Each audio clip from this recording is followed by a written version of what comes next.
Thank you Alia. Mungkin perkenalan dulu ya. Kalau di undangan kan sebenarnya udah ada ya tulisannya. Saya kerja di Maybank juga, my friends. Cuman kalau Alia di Maybank Sekuritas, saya di Maybank Indonesia.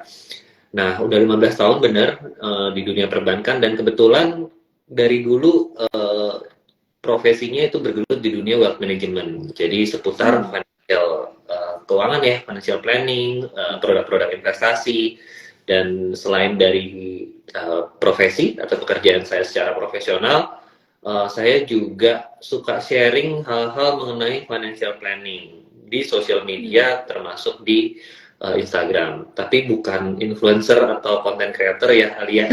Cuman aja ya karena pekerjaan utamanya tetap di Maybank Indonesia.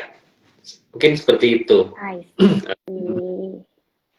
Iya, aku sebelum ini semua belajar mengenai saya juga aku sempat ngecek-ngecek tuh konten-kontennya Pak Johan, apalagi pada saat pandemi ya Pak Johan lagi giat-giatnya tuh ngepost konten Betul, mengenai financial planning selama pandemi. karena waktu itu masih work from home ya, Alia. Iya, yeah, betul, betul, Kan betul. post pandemic udah mulai balik lagi nih ke kantor, jadi waktunya udah sulit kayaknya kalau mau bikin konten ya. Sharing-sharing ya.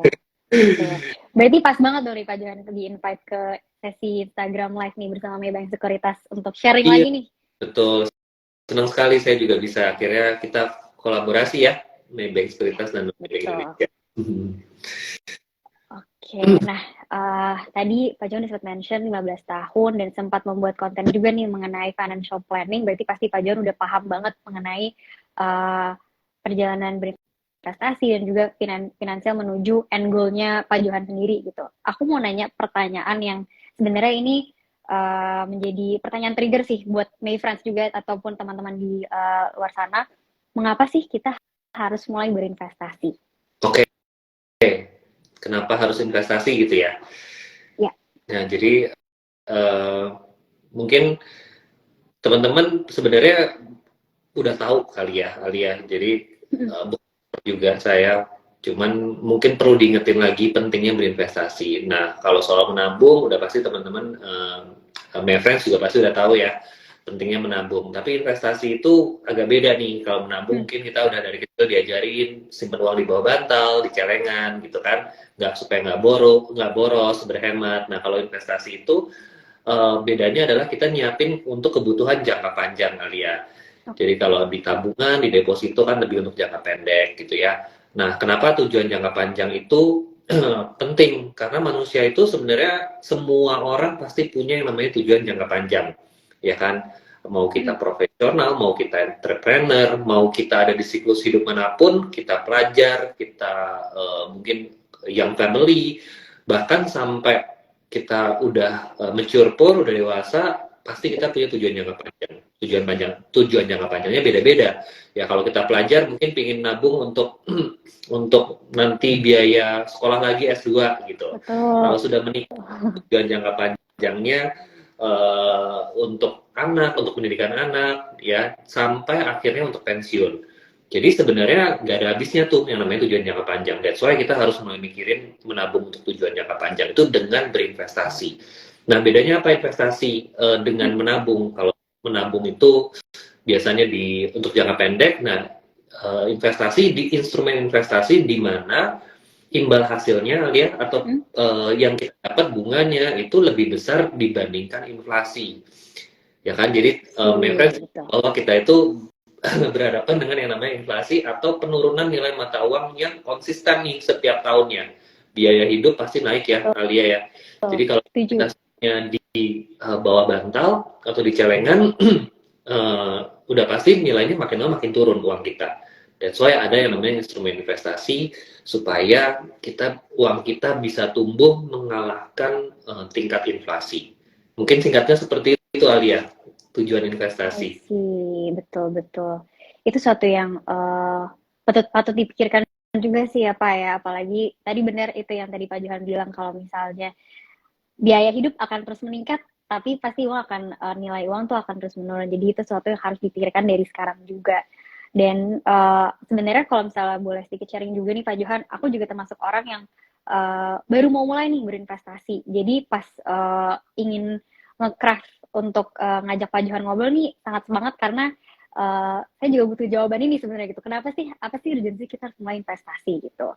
Dan mau nanya juga nih kepada Pak Johan, apa sih motivasi awalnya Pak Johan mulai mengajak orang-orang untuk berinvestasi via konten gitu? Apakah itu sesuatu yang memang menurut Pak Johan patut untuk di-share gitu? Oke, ya jadi mungkin berawal dari pengalaman ya. Jadi kan karena saya pengalamannya udah cukup lama di dunia ini, yang saya tahu kurang lebih ya seputar investasi. Tapi selain dari itu, saya juga makin sadar bahwa ternyata orang Indonesia ini banyak sekali yang secara literasi keuangan itu belum cukup ya, Alia. Padahal kan yang namanya hidup makmur, hidup bahagia, mencapai financial freedom, pensiun tenang, itu kan hak semua orang ya. Nah itu nggak bisa didapat atau sulit didapat kalau kita tidak memiliki pengetahuan mengenai financial planning yang cukup atau kita tidak punya investasi. Ya pengalaman pribadi ada ya dulu papa saya wirausaha ya buka bisnis dan waktu itu untungnya mama saya bekerja dan punya tabungan yang cukup. Nah, waktu itu ada musibah di mana papa saya bangkrut gitu ya, terpaksa harus jual rumah dan sebagainya. Nah, itu akhirnya kita ketolong masih bisa sekolah dan sebagainya karena mama punya tabungan. Ya, kebetulan waktu itu mama juga kerja di bank ya. Jadi semangat menabung itu memang udah ditanamkan dari diri. Dan udah ngerasain juga gimana pentingnya manfaat kita punya financial planning yang baik, terutama kalau terjadi musibah kali ya. Ya karena yang namanya financial planning itu nggak melulu soal jadi kaya ya, my friends ya, nggak melulu soal investasi supaya jadi kaya, supaya cuan dan sebagainya, tapi juga termasuk proteksi my friends ya. Makanya ada yang namanya produk asuransi ya, karena itu salah satu bagian dari financial planning. Gitu Alia. Oke. Tadi sempat udah menyinggung backstory-nya Pak Johan.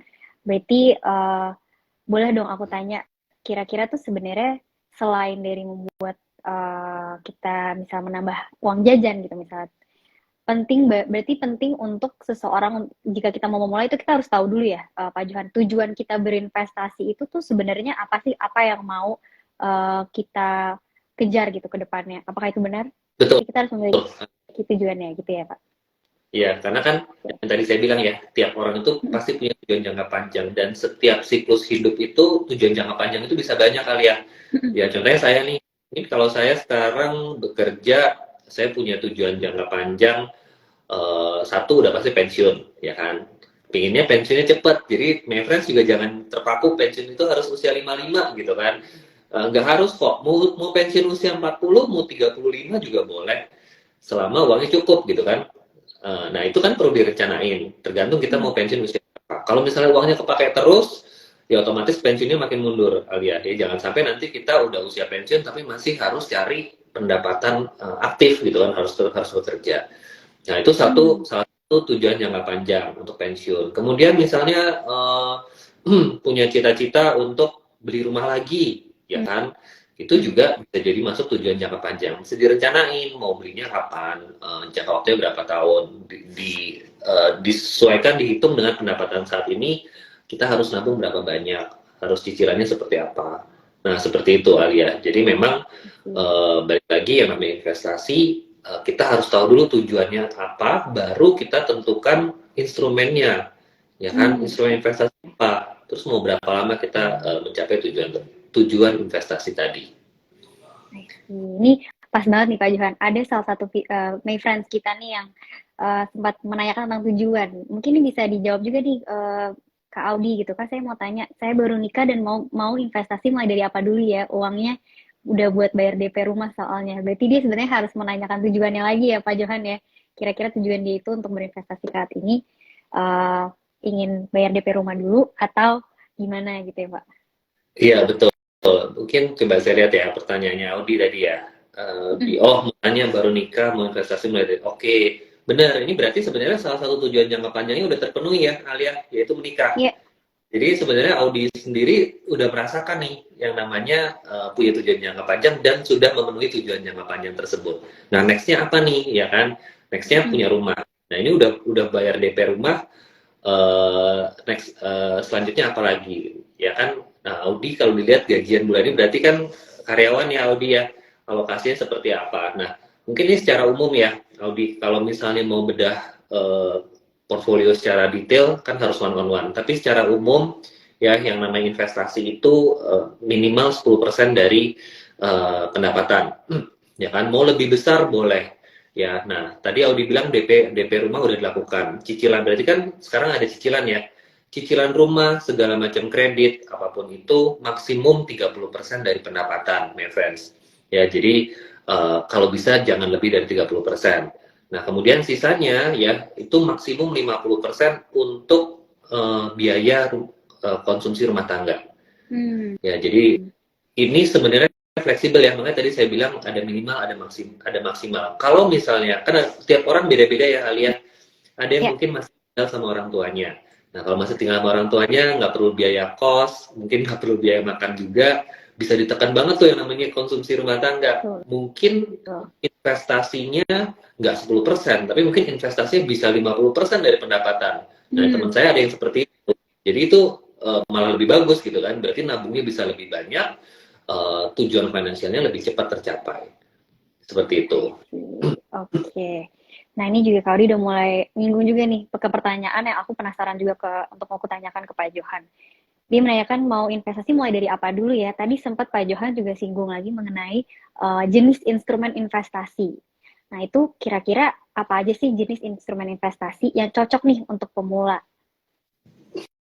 Oke, untuk pemula berarti kan kita ngelihat jumlah investasinya nggak yang tinggi-tinggi gitu ya Ya, kali ya. betul, Karena orang betul. mitos bahwa investasi itu harus besar modalnya, itu salah ya. Nyatanya banyak kok instrumen investasi yang mulai dari modal kecil. Salah satunya adalah reksadana, obligasi, dan saham Alia. I Ya, jadi see. tiga itu bisa jadi salah satu pilihan untuk my friends memulai perjalanan investasi my friends. Ya, kalau misalnya mikir, oh saya mau investasi properti atau bisnis, ya mungkin itu bukan untuk pemula gitu kan, karena biasanya harus butuh modal yang cukup besar. Jadi kalau pertanyaannya mau mulai dari mana, bisa dari tiga instrumen tadi. Nah, tentu berbeda-beda jenisnya ya, Alia. Kalau misalnya buat my friends yang memang nggak mau pusing, sibuk banget gitu kan, bekerja atau usaha nggak mau pusing, bisa serahkan ke manajer investasi atau aset manajemen investasi di reksadana. Reksadana itu kayak kita titipin uang gitu ya. Nah, tapi kalau my friends itu emang suka analisa gitu, atau udah tahu nih perusahaannya apa yang mau diinvestasikan, udah tahu sahamnya apa, bisa langsung menabung atau investasi di saham, Alia. Ya, I jadi see. karena tingkat imbal hasilnya juga berbeda-beda, my friends. Ada yang kalau misalnya reksadana, tentu karena resikonya lebih kecil, potensi imbal hasilnya juga relatif lebih kecil dibandingkan investasi di saham. Kalau di saham, potensi imbal hasilnya lebih besar, tentu dengan resiko yang relatif lebih tinggi juga dibandingkan investasi di reksadana. Itu contohnya, Alia. Mungkin nanti jelasnya bisa lebih detail lagi nih. Kalau dibahas semua, nggak cukup kayak satu sesi. Ya, cukup sejam ya. Ini harus berjam-jam, betul-betul. Nah, ini banyak banget nih, Pak Johan yang masuk juga pertanyaan ke aku, banyak yang bilang kayak, apakah investasi itu harus selalu beli yang mahal, terus kenapa investasi itu deposit harus gede. Nah, mungkin aku kasih quick, mitos atau fakta kali ya ke Pak Johan ya. Dari teman-teman Wika juga banyak yang nanya, ada yang bilang, apakah investasi itu harus selalu beli yang mahal? Oke, jawabannya tidak ya, itu mitos. Justru Oke. kita yang namanya investasi itu kita beli murah, jual mahal. Jangan kebalikan ya. Hmm, Jadi kalau misalnya baru beli aja udah mahal kan berarti kita harus expect naiknya lebih tinggi lagi kan. betul. Ya mendingan kita cari yang sekarang murah tapi kedepannya jadi mahal harganya. Ya itu baru investasi. Betul. Berarti kayak analogi benchmark gitu ya, Pak Johan ya. Kalau misalnya dari awal mulai udah langsung tinggi, susah maintain ke depannya juga gitu ya. Berarti kita harus mulai dari yang standar yang kecil-kecil dulu, kita beli murah, baru kita jual tinggi. Oke, berarti itu mitos ya, my friends. Lanjut lagi, saham hanya untuk orang kaya. Itu satu fakta itu, Pak Johan. Mitos. Tentu tidak ya. Sekarang itu apa-apa bisa murah banget loh. Ya kan Alia, Betul reksadana sih. itu juga bisa mulai dari 100.000 rupiah Saham juga tergantung sahamnya apa ya. Kalau misalnya kita mau saham yang blue chip ya kayak BCA mungkin udah agak mahal ya, tapi sekarang banyak pilihan saham-saham perusahaan yang cukup besar tapi dengan harga juga yang masih relatif murah ya, itu teman-teman juga bisa lihat. Jadi satu lot itu kan 100 lembar ya, kalau misalnya harganya Rp1.000 satu lembarnya, berarti cukup butuh 1 juta rupiah ya kan untuk investasi di saham ya. Jadi mitos untuk orang kaya saja, investasi untuk orang kaya saja itu mitos. Mitos. Lanjut lagi, ini yang terakhir. Berinvestasi itu repot. Itu mitos atau fakta tuh Pak Johan? Tergantung ya kita investasi di mana. Tapi gini, my friends, investasi itu kita harus tahu apa yang mau kita investasiin. Ya, kalau misalnya my friends nggak mau tahu apa yang mau diinvestasiin, cuman ikut-ikutan atau nitip uang ke teman gitu ya, atau ya gampang percayalah ya, mendingan jangan investasi